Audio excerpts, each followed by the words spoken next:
स्वागत है आपका के न्यूज में। मैं हूं आपके साथ शैलेंद्र चौहान और हम बात कर रहे हैं कुदरत का कहर।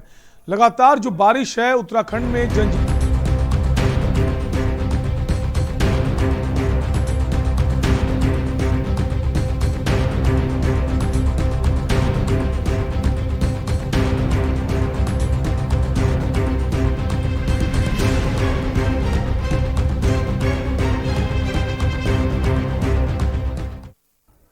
जी हां, उत्तराखंड में कुदरत ने कहर बरपा रखा है।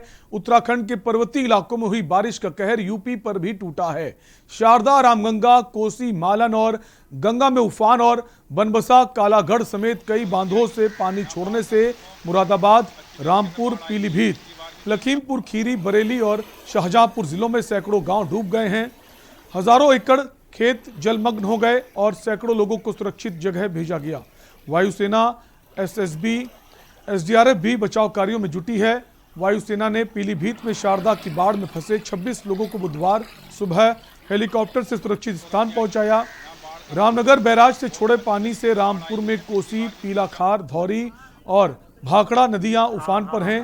तेज बहाव से रामपुर के 3 युवक कोसी में बह गए, 2 को बचा लिया गया, 1 की डूबकर मौत हो गई। दिल्ली लखनऊ हाईवे पर रामपुर मुरादाबाद के बीच बुधवार को आवाजाही 5 घंटे बंद रही।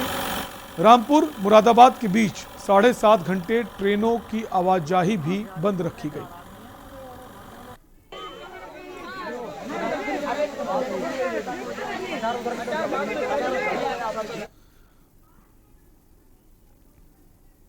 पहाड़ों से लेकर मैदानी क्षेत्रों तक कुदरत का कहर लगातार जारी है। लगातार बारिश के कारण लोगों का जीवन पूरी तरह अस्त व्यस्त हो गया है। वहीं अमरोहा में गंगा का जलस्तर 50 सेंटीमीटर बढ़ गया है, जहां पर हाई अलर्ट है। तो वहीं बिजनौर बैराज से 2,27,000 क्यूसेक पानी छोड़ा गया। देर रात गंगा का जलस्तर बढ़ गया और खेतों में बाढ़ जैसे हालात हो गए हैं। तो वहीं उत्तराखंड में आई आपदा में लगातार मौतों का आंकड़ा बढ़ता जा रहा है। सरकारी आंकड़ों के मुताबिक अब तक 54 लोगों की मौत हो चुकी है।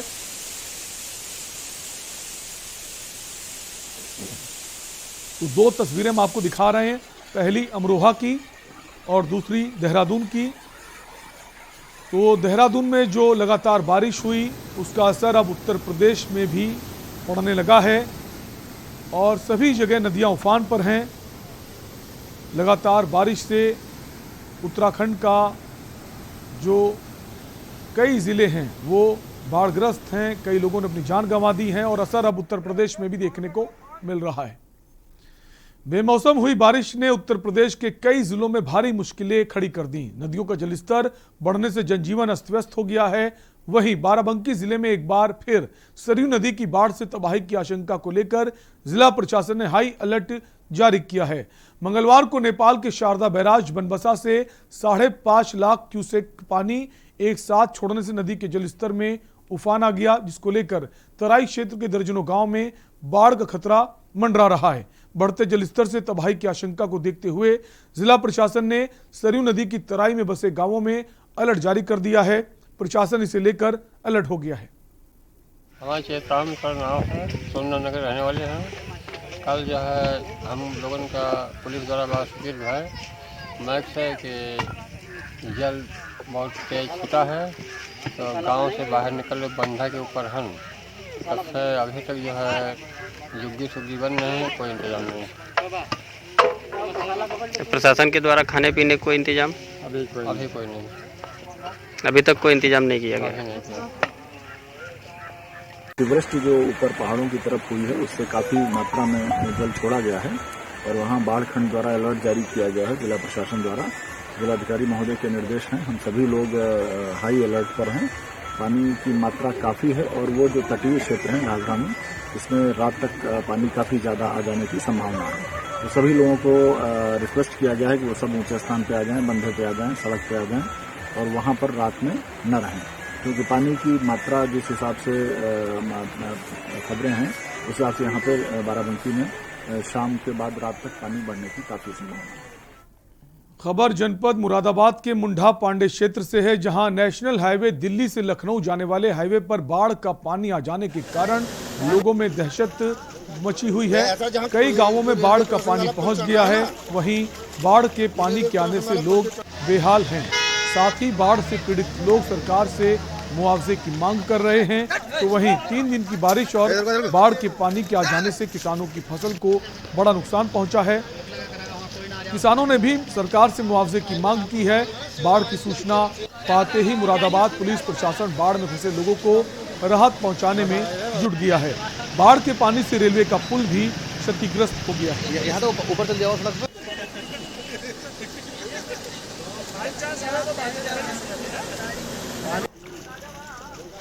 ऐसा जहाँ कोई जो रेलवे क्रॉसिंग वाला पुल चल रहा है ना, जो रेलवे क्रॉसिंग वाला पुल जो खबर बिजनौर से है। आफत की बारिश ने तबाही मचाई है। सड़कों पर पानी भरा है और राहगीरों को काफी परेशानियां हो रही हैं। सड़कों पर पानी भर गया है जिससे राहगीरों को परेशानियां हो रही हैं। सैकड़ों बीघा धान व गन्ने की फसल चौपट हुई है बारिश की वजह से।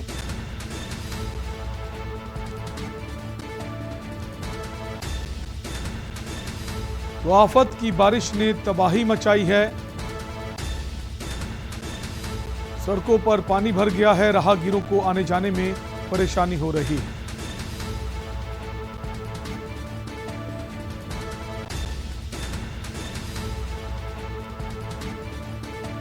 तो बारिश ने अब उत्तर प्रदेश में भी आफत मचाई हुई है।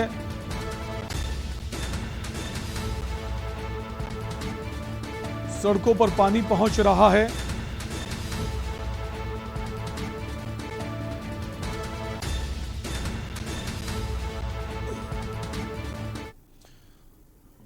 खबर पीलीभीत से है। 3 लाख क्यूसेक पानी कम हुआ है। शारदा नदी में पानी अभी भी 2 लाख क्यूसेक अतिरिक्त पानी है। डीएम एसपी ने रात भर कैंप का निरीक्षण किया।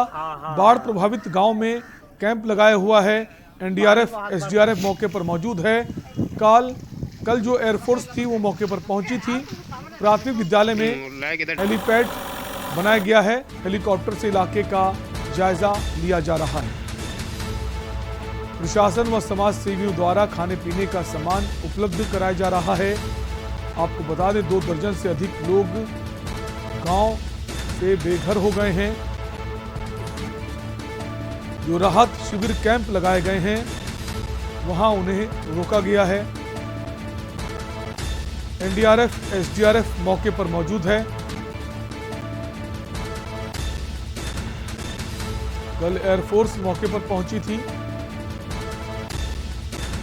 प्राथमिक विद्यालय में हेलीपैड बनाया गया है।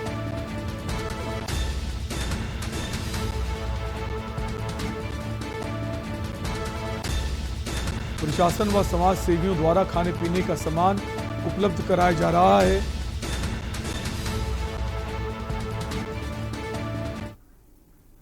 तो जो बारिश उत्तराखंड में हो रही थी, लगातार बाढ़ के हालात बने हुए थे, अभी भी राहत लोगों को नहीं मिली है। उसका असर अब उत्तर प्रदेश में भी देखने को मिल रहा है। तो तस्वीरें आप देख सकते हैं। जो धान की फसल है उसको बहुत नुकसान पहुंचा है। सड़कों से पानी अब खेतों तक पहुंच गया है। एक्सक्लूसिव तस्वीरें आपको दिखा रहे हैं। उत्तराखंड के बाद अब उत्तर प्रदेश में भी इसका असर जो है देखने को मिल रहा है। पानी का जल स्तर बढ़ता जा रहा है। सड़कों के अलावा पानी खेतों तक पहुंच गया है। इस वक्त धान की फसल जो होती है उसकी कटाई होती है, लेकिन धान की फसल को इस बारिश की वजह से काफी नुकसान पहुंचा है।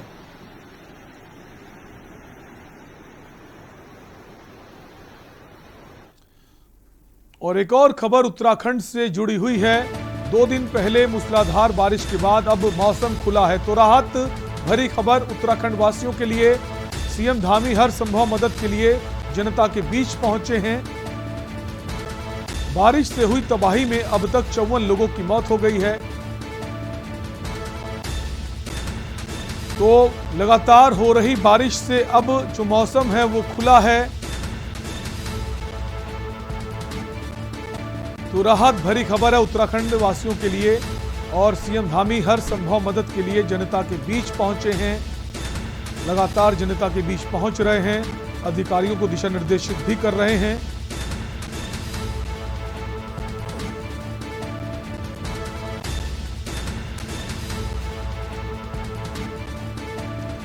तो उत्तराखंड में जो लगातार बारिश हो रही थी, अब मौसम खुल गया है।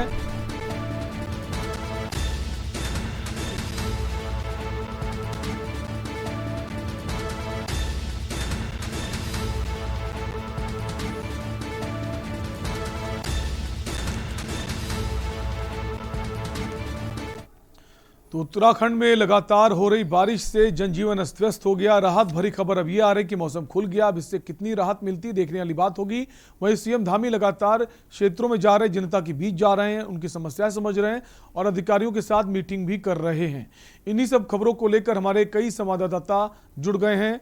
उत्तराखंड के साथ साथ उत्तर प्रदेश के जो कई जिले हैं इससे प्रभावित हैं, वो भी संवाददाता हमारे साथ जुड़े हैं। धर्मेंद्र चौहान है पीलीभीत से, आमिर रजा हैं लखीमपुर से, जहीर अहमद बिजनौर से हैं, रजी सिद्दीकी भी बाराबंकी से बने हुए, अरहम अली मुरादाबाद से हैं। सबसे पहले अरहम, आपके पास आएंगे। मुरादाबाद की अगर बात करें तो वहां पर इसका कितना असर देखने को मिल रहा है, जो उत्तराखंड में बारिश हुई है, जो पानी अब वहां तक पहुंचा है? जी, मैं आपको बता दूं कि यहाँ दिल्ली लखनऊ नेशनल हाईवे पर मुंडपानी क्षेत्र पड़ता है, जहां पर परसों रात लगभग 2 से 2:30 बजे समय का पानी आ गया है। लगभग 5 से 7 गांव डूब चुके हैं और अस्त व्यस्त जीवन व्यस्त खराब हो चुका है।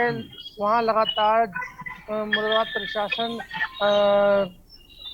प्रशासन लगातार वहाँ मौजूद है और सारी व्यवस्थाएं मौजूद कर रहा है। जी ठीक है। रजी भी बने हुए हमारे साथ। रजी, अगर बात करें बाराबंकी की तो बाराबंकी के हालात इस वक्त कैसे हैं? रजी, क्या आप हमें सुन पा रहे हैं? जी। रजी, बाराबंकी की अगर बात करें तो वहां इस वक्त कैसे हालात हैं, जो लगातार बारिश और पानी का जलस्तर बढ़ा है उसकी वजह से? जी, आपको बता दें कि जो नेपाल से पानी छोड़ा गया है, 5.5 लाख क्यूसेक पानी जो छोड़ा गया है, इसका प्रशासन पूरी तरह अलर्ट था। उसने पहले ही नोटिस जारी कर दिया था कि पानी छोड़ा जाएगा और उसका जलस्तर बढ़ेगा। तो कल इसको लेकर जिला प्रशासन जो अधिकारी थे उन्होंने दौरा किया, जिला अधिकारी ने भी दौरा किया और एसपी ने भी बाढ़ ग्रस्त क्षेत्र का दौरा किया। उसके बाद जो गांव किनारे बसे हुए थे लोग थे उस नदी के किनारे, उनको सुरक्षित स्थान पर पहुंचाया गया।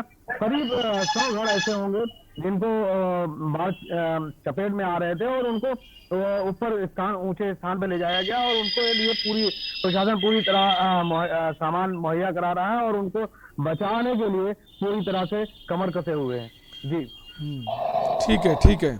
हमारे साथ जहीर भी बने हुए हैं बिजनौर से। जहीर, अगर बिजनौर की बात करें तो वहां के हालात इस वक्त कैसे, प्रशासन क्या मदद लोगों तक पहुंचा रहा है? अब बिल्कुल देखिए, बिजनौर की अगर बात की जाए तो गंगा जो है सबसे पहले गंगा नदी बिजनौर में प्रवेश करती है। लगभग 80 किलोमीटर का ये गंगा खादर का इलाका पड़ता है। 17 गाँव इस इलाके में पड़ते हैं। अभी इस वक्त जो है खतरे के गाँव जो है वहाँ पर खतरे के निशान पर पहुँच गए हैं।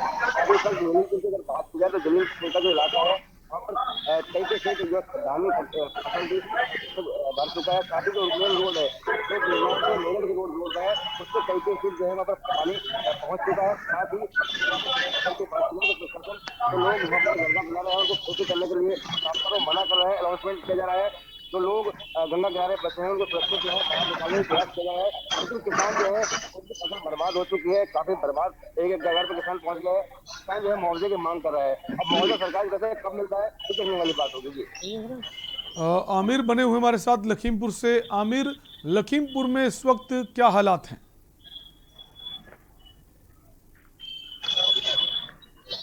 आमिर, हम चाहेंगे आप अपने फोन को जो है वो अनम्यूट कर दें ताकि आपकी आवाज हम तक पहुंचे।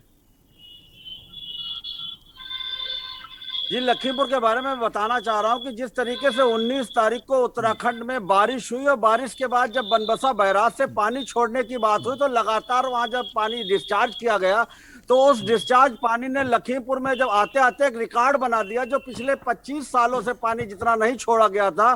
5.5 लाख क्यूसेक पानी लखीमपुर में आया वहां से बनबसा बैराज से, जिसका अंजाम यह हुआ कि लखीमपुर की तहसील पलिया, निघासन, धौरारा पूरी तरीके से तबाही के मुहाने पे पहुंच गया। पलिया कस्बा, जिस कस्बे में कभी पानी नहीं जाता है, उस कस्बे के अंदर 3-3 फुट पानी दिखाई दिया। इसके अलावा हम आपको बता दें, कल जिस तरीके से इस जिले में तबाही इस बाढ़ के पानी में बरपाया, निघासन के धौरारा तहसील के मिर्जापुर गांव में कल एक नाव पलट गई जिसमें लगभग 10 लोग सवार थे। वो 10 लोगों को तलाश करने के लिए पूरा करीब लगभग 4 घंटे तक प्रशासन रेस्क्यू करता रहा। जब वहां पर वो पार नहीं पा पाया तो आनन फानन में इस मामले को संज्ञान में मुख्यमंत्री योगी आदित्यनाथ ने लिया और लगातार प्रशासनिक अधिकारी मौके पर पहुंचे, और जहां पर नाव नहीं पहुंच पाई क्योंकि उनको ये खबर आ रही थी कि वो लोग टापू पर हैं, तो फिर सेना से हेलीकॉप्टर मंगाया गया। फिर रेस्क्यू करके लगभग 4 घंटे के कठिन रेस्क्यू के बाद उनको सुरक्षित निकाला गया। इसके बाद अभी ये खबर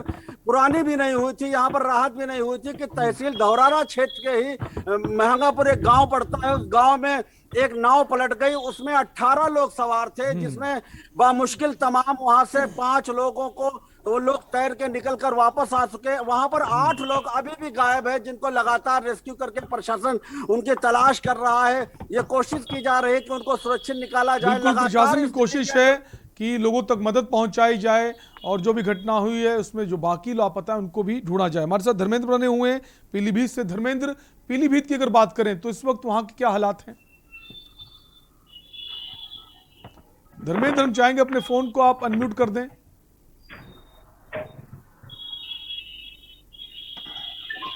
जी, पीलीभीत में लगातार जब पहाड़ों पर बारिश हुई है उसके बाद में बनबसा बैराज से 5.5 लाख से क्यूबिक टन से ज्यादा पानी छोड़ा गया।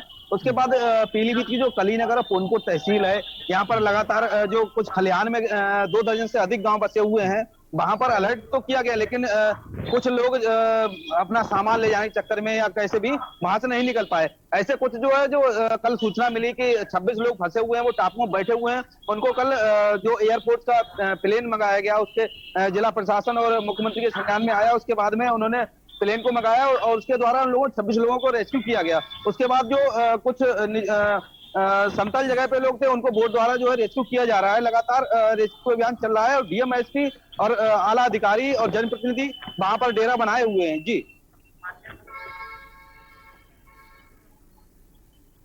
ठीक है, तो जो प्रशासन है लगातार कोशिश कर रहा है लोगों की मदद की जाए और इस दिशा में लगातार प्रशासन लगा हुआ है। तो उत्तराखंड में जो लगातार बारिश हुई और जो पानी वहां से डैम से छोड़ा गया है उसका असर अब उत्तर प्रदेश में भी पड़ने लगा है। नेपाल से भी पानी छोड़ा गया है कोसी नदी से, जो उसका भी असर अब दिखने लगा उत्तर प्रदेश में। इन्हीं सब पर हम चर्चा कर रहे हैं। सभी का बहुत बहुत शुक्रिया हमसे जुड़ने के लिए, और रुकेंगे एक ब्रेक के लिए, फौरन लौटेंगे। आप देख रहे हैं के न्यूज, खबरों का सारथी। हम सभी जानते हैं कि दिल्ली और उसके आसपास के इलाकों में हर साल अक्टूबर-नवंबर के महीनों में पराली के धुएं से प्रदूषण बढ़ जाता है। सर्दियों में पंजाब, हरियाणा और उत्तर प्रदेश में पराली के जलने वाले धुएं से दिल्ली के करोड़ों लोगों को सांस लेने में तकलीफ होती है। हमारे किसान भाइयों को मजबूरी में अपनी पराली जलानी पड़ती है क्योंकि उनके पास कोई और दूसरा रास्ता ही नहीं होता। अब दिल्ली सरकार ने पराली से होने वाले प्रदूषण को खत्म करने के लिए एक ठोस कदम उठाया है। दिल्ली सरकार ने भारतीय कृषि अनुसंधान संस्थान पूसा द्वारा विकसित बायो डीकंपोजर तकनीक को दिल्ली में लागू कर दिया है। पूसा इंस्टीट्यूट के बायो डीकंपोजर तकनीक से पराली को गलाकर वहीं खाद में बदला जा सकता है। दिल्ली सरकार ने इस तकनीक को लागू कर दिया है और इसका सारा खर्च दिल्ली सरकार उठा रही है। और जब खेत में ही उस पराली का खाद बन जाएगा तो वो जमीन की उर्वरता भी बढ़ाएगा, मतलब किसानों की अगली फसल भी बढ़िया होगी। यही तो हमारे किसानों को चाहिए। और सबसे बड़ी बात, जब पराली नहीं जलेगी तो प्रदूषण भी नहीं होगा। इसमें सबका फायदा है। पहले हमें अपनी पराली जलानी पड़ती थी, लेकिन इस बार हमें ऐसा नहीं करना पड़ा। दिल्ली सरकार ने पराली को खाद में बदलने के लिए हमारे खेतों में ये छिड़काव करवाया है। ये बहुत ही आसान था और हमें तो बहुत फ़ायदा हुआ। ये पूरा काम दिल्ली सरकार ने खुद कराया है, हमें तो एक पैसा नहीं देना पड़ा।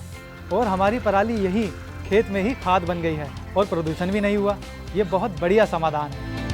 दिल्ली सरकार प्रदूषण को खत्म करने के लिए युद्ध स्तर पर तो काम कर ही रही है, साथ ही किसानों की सुविधाओं का भी पूरा ख्याल रखा जा रहा है।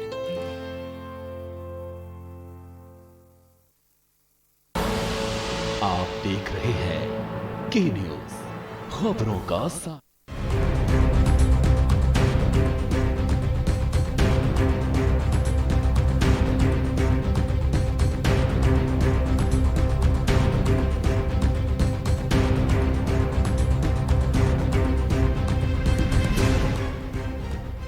ब्रेक के बाद आपका स्वागत है। इसी बीच लखनऊ से खबर आ रही है, जल शक्ति मंत्री महेंद्र सिंह जो हैं वो बाढ़ग्रस्त क्षेत्रों का दौरा करेंगे। 1:30 बजे पीलीभीत पहुंचेंगे, उसके बाद लखीमपुर जाने का भी कार्यक्रम है। हवाई सर्वेक्षण करेंगे जल शक्ति मंत्री महेंद्र सिंह। बाढ़ग्रस्त क्षेत्रों का हवाई सर्वेक्षण करेंगे। 1:30 बजे पीलीभीत पहुंचेंगे और 3 बजे लखीमपुर खीरी जाएंगे।